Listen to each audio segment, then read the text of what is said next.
Hey guys, it's Fadra from All Things Fadra, and time for another car review. If this looks like one that you have already seen on my channel, you're wrong. But it's very, very similar. We're here looking at the Mazda CX-30, brand new for 2020. But you might have seen my recent review of the Mazda 3 sedan, and I gotta tell you, there are a lot of similarities. I'm going to show you everything that you need to know about the CX-30, but Mazda is really staying true to its design roots here. And if you are here, you might have a couple questions on your mind. How is this different than the Mazda CX-3? And how is this different than the Mazda 3 Hatchback? Those are great questions. These are three really similar vehicles that I looked at and was like, what is the difference and how is the consumer gonna know? Well, that's what I'm here to talk about first. First thing we're gonna do is talk about those three vehicles. So the Mazda CX-3 and the Mazda CX-30 are both what are considered subcompact SUVs. It doesn't really look like an SUV, but it is an SUV. Then we also have the Mazda 3, which is either a sedan or a hatchback. So they all look very similar. They all have cargo space in the back. So we're going to talk about real quick what the differences are. And then once we're clear on that, we're going to dive in and look at the ins and outs of the Mazda CX-30. So let's talk about the CX-3. This is the smallest in their SUV series. It's a subcompact, and it has changed for 2020. So for 2020, the only thing that's available is the Sport package, which is really more of an entry-level trim level for a Mazda vehicle. So if you're looking for all the bells and whistles, you are no longer going to be able to get it in the CX-3. That's part of how they're positioning it. But what you do need to know is that the CX-3 starts at about $20,000 up to $22,000, depending on your options, if you get all-wheel drive or front-wheel drive, and depending on just the few options that are available, namely your color choices. It does have a 2.0 liter engine, 148 horsepower, and I'm going to throw a number at you that's not going to mean much now. It has 42.7 cubic feet of cargo space. When I'm talking about cargo space, I am talking about with all of the seats laying flat. Next up, the Mazda 3 Hatchback. This is a lot more similar to the CX-30. Its price range before you add in the options are about $23,000 to $27,000. Now this uses the same 2.5 liter engine that we saw in the Mazda 3 sedan on my last video. 186 horsepower, 186 pound-feet of torque, very zippy, sporty little car. The Mazda 3 Hatchback has 47.1 cubic feet of cargo space, so it's definitely bigger than the CX-3. How does that compare to the CX-30? Well, the CX-30 ranges from $21,000 to $28,000, so it's got a much broader range. It's available in 4 different trim levels, so you can go from the basic all the way to the premium packages, which is what we have here. It's got the exact same engine as the Mazda 3, and its cargo space is 45.2 cubic feet. So, believe it or not, the Mazda 3 Hatchback has slightly more cargo space than the SUV. But there are some other differences, and we're going to do a quick walk around and I'm going to show you. Now that I have talked your ear off about the CX-3, the Mazda 3 Hatchback, and the CX-30, and we've pretty much said probably the CX-3 isn't what we're looking for, I want to talk about one other difference, and that is the Mazda 3 is a sedan. The Mazda 3 Hatchback is basically a sedan with more cargo space. So if you are looking for an SUV, that's what you're going to get with the CX-30. What that means is you have higher ground clearance. So the Mazda 3 has 6.1 inches ground clearance. This has 6.9, and overall this is a higher vehicle. It sits about 5 inches taller than the Mazda 3 Hatchback. So let's stop talking about the other models and just talk about the CX-30. Other than the dimensions, you're going to see a lot of similarities to the Mazda 3, down to the 18-inch alloy wheels, the machine gray metallic that you see, this is a premium paint color, and the white leather that we're going to see inside. But on the outside, there's something that's a little bit different design-wise, and that is this right here. You see this body cladding? It's a little harder to see right here because it blends in with the machine gray. I have to tell you that this kind of thing is definitely helpful for an SUV that you plan to take off-road. It's going to protect the body from dings and scratches and rocks and so on. But my experiences over time, this stuff fades like a mofo and looks really ugly. So you have to protect that plastic to keep it up. Now this is obviously a brand new car, so I can't talk about durability on this, but from a design perspective, that's not really my favorite. So the other thing I've talked a lot about is the cargo space, and let's get that out of the way right now. Let's talk about what you get, because this is, after all, an SUV. You take a look inside, and the rear seats do fold flat. It is a 60-40 split, and you do have cargo space in the back. All right, I've left the side door open just so we have a little better light in here, but what I'm going to do is open up the back and show you, if I can put my hand in the right place. You see the back has very similar design elements to like the CX-5 and even the CX-9. It's got a lot of girth right here, so it gives it a distinctive design, a little bit different than some of the other models. But this does have a power lift gate, a slow power lift gate, and you can get a better glimpse of the cargo space back here. So this is a little bit lower than the seats when you fold it flat, and we're going to take a look at what is here. We've got, oh, hey, look, I found the carpeted mats in here. They have rubber mats in this car for me, but we've got carpeted mats, and we've got a little donut, so it's always good to know if a spare comes with the vehicle. You also have this cargo cover up here, which is fairly easy to undo if you want to keep it flat. It can definitely be removed. However, we are not going to do it for fear that I will not be able to get it back on.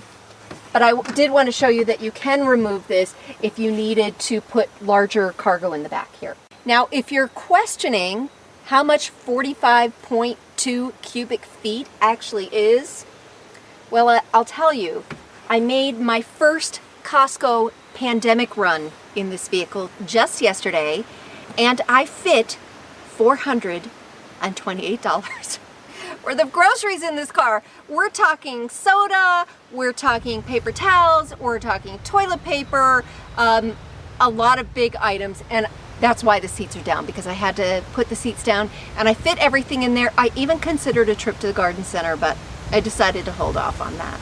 We're gonna go ahead and put the seats up, and like I mentioned, it is a 60-40 split, and the only thing that was awkward about it was the fact that the button to put the seats down is something that you have to manually press on top of the seat. Now that's normally not a big deal, but with that cargo cover tilted up when it was attached to the lift gate, I couldn't get to it. So you either have to remove the cargo cover, or you have to go around from this side and press the button on top here and pull it down. Not a big inconvenience, but just something you should know, because I was at the store trying to put it down from the back. So we're gonna put this one up. Keep in mind that with the size of this vehicle, you cannot have these seats all the way back, otherwise it gets in the way of the headrest. My son was just sitting in that seat, and I just had to have him move it up because it wouldn't fit back.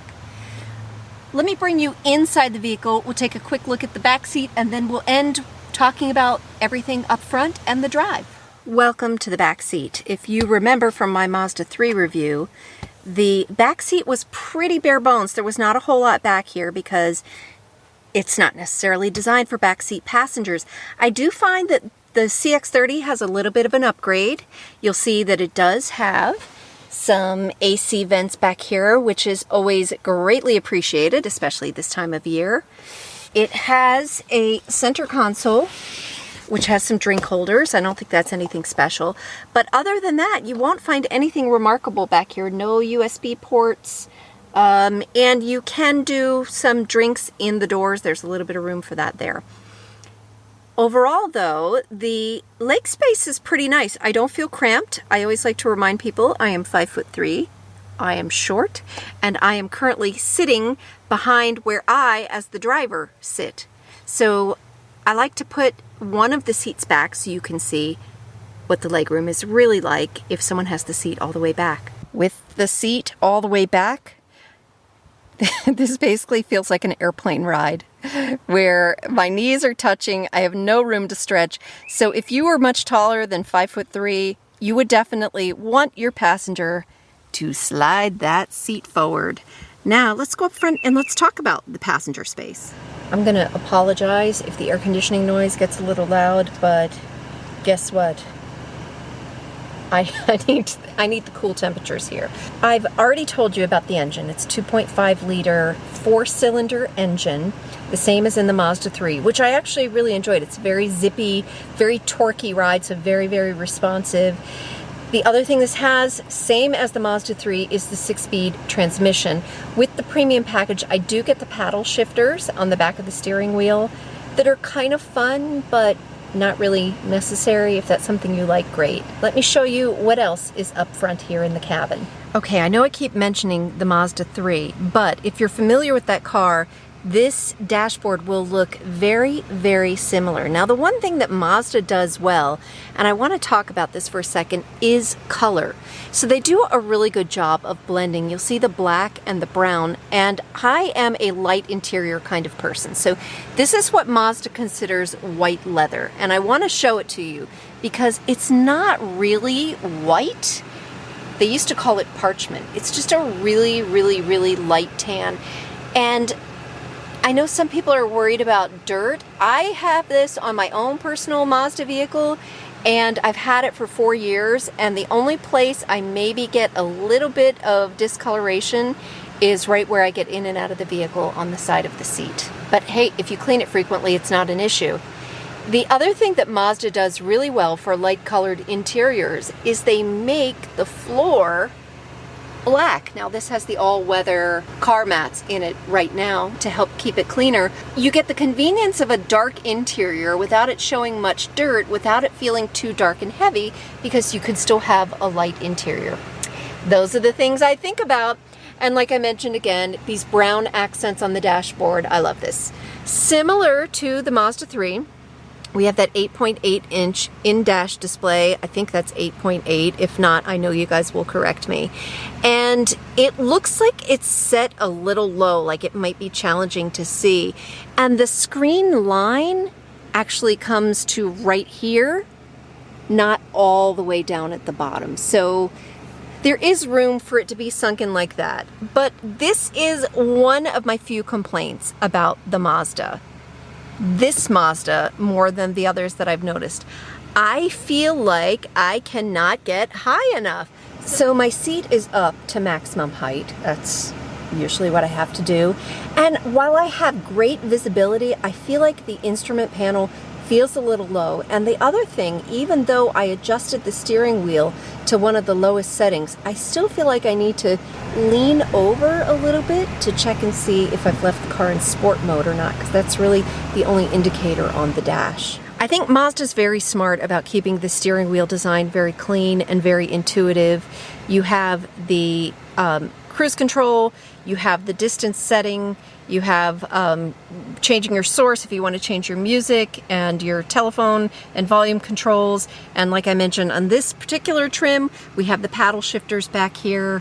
Over here, we have a couple other options that I didn't test out. I think that must be hill assist, maybe? And I love that it has the memory setting, so that's really important when you've got a husband that's 11 inches taller than you. All right, here's a weird thing, just because I feel like I need to leave you with a weird thing. This right here, it passes through. So don't go someplace and think you can throw your change in here, because it's gonna go all the way down below. Let's move it back on over here. I've mentioned before, but Mazda supports Apple CarPlay and Android Auto, and I actually love the screen, but what I love even more about Mazda is this right here, the command control. I think that's what it's called. Command control, that's what I call it. So you've got volume here, you've got command control here, and what I'm gonna do is I'm gonna turn the knob, and you're gonna see up on the screen that I am controlling everything. And if you have Apple CarPlay set up, you can scroll through, you can move it from left to right, and you can turn the knob. I think it's one of the most intuitive designs out there, and it keeps your hands focused on your drive and it doesn't distract you very much. What else is down here is the auto hold, if that's something that you like. These are settings for your infotainment system, and then the volume knob right here. As with the Mazda 3, I don't love that the cup holders are here. I think it's a little awkward, and you can run into some space issues with the dash above. I didn't really, but you can potentially, depending on how big your drinks are in the car. And then I also don't love that this is the location of the USB port that you need for your Apple CarPlay, because it's just like ugly. It just drapes everywhere. But what I do like is they have this nice little handy shelf right here, so you can put your phone in front of your drinks and not be distracted by it. Or like me, you can put your COVID masks there, so you have them every time you go to the store. One last thing that we're going to look at up front is this right here, the console, the center console right here. It does slide back and forth. When you slide it back, it sticks out like a shelf in the back, but it gives you access into here so you can set stuff down in there and easily reach it. Or you can easily, why can't I do it? Yeah, oh, okay. I guess you have to slide it and then lift it, and that gives you access to the full console back here. You can put your CDs here. That's a joke. Nobody uses CDs anymore. And then down here you've got your USB connection and your 12-volt charging port. And I always forget to mention up here, but we've got our reading lights, we've got our sunglasses control, and then in this package we get a power moonroof, which I love because it just brightens up the cabin. And while I'm behind the wheel, I think it's only fitting that we take this bad boy or girl for a drive. Here we go. Putting it in sport mode, which gives it extra zip.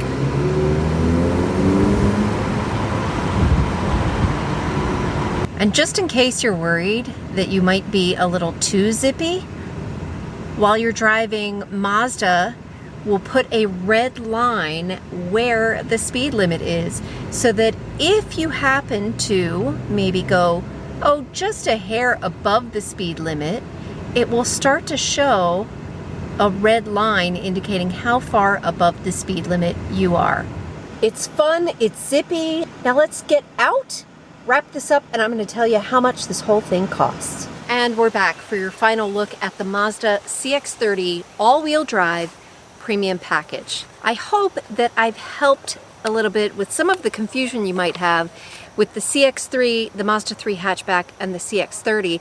The one thing I didn't talk about was fuel economy. So this one averages, the CX-30 averages about 25 miles per gallon, 25 and 32, and the other models that I mentioned are roughly the same. There might be a 1 mile per gallon difference, but nothing really even worth mentioning. I did mention there's a price difference, and this one is the premium package. Top of the line, baby. Let's talk about what it costs. So, the MSRP for the premium trim level, they call it the premium package, is $29,600. So, all of the options, it's not part of a package, it's part of the trim level. If you go for the top trim level, that is the price. The only upcharges on this one, the paint charge has an upgrade of $300. That's for the machine gray metallic. The frameless auto dim mirror that I probably showed you briefly, the rear view mirror inside, and then the system navigation package for $450. Why would you get that? With your destination charge, total MSRP, $31,670. It's not a bargain, but it's a reasonable price. And what I like about Mazda, I've had some of you comment that Mazda doesn't know who they are. It's like they're trying to act like a premium brand, but they're not. And that's exactly what they are. They are giving you affordable, approachable vehicles that are well designed, well crafted, and they feel like luxury even though they're not. So clearly I'm a big fan of Mazda. I'm a big fan of the CX-30. It's a little small for my taste, but if you are in the subcompact SUV market, I encourage you to go out and take it for a test drive because the drive is really fun. If there's something that you'd like to see reviewed, leave me a comment, let me know. If you enjoyed this video, leave me a like. Even if you didn't enjoy it, still leave me a like. And please be sure to subscribe. I do a lot of stuff on my channel. It is all things after all, but I focus heavily on cars, travel, and entertainment. So I hope you come back to come along for the ride. Stay safe, everyone.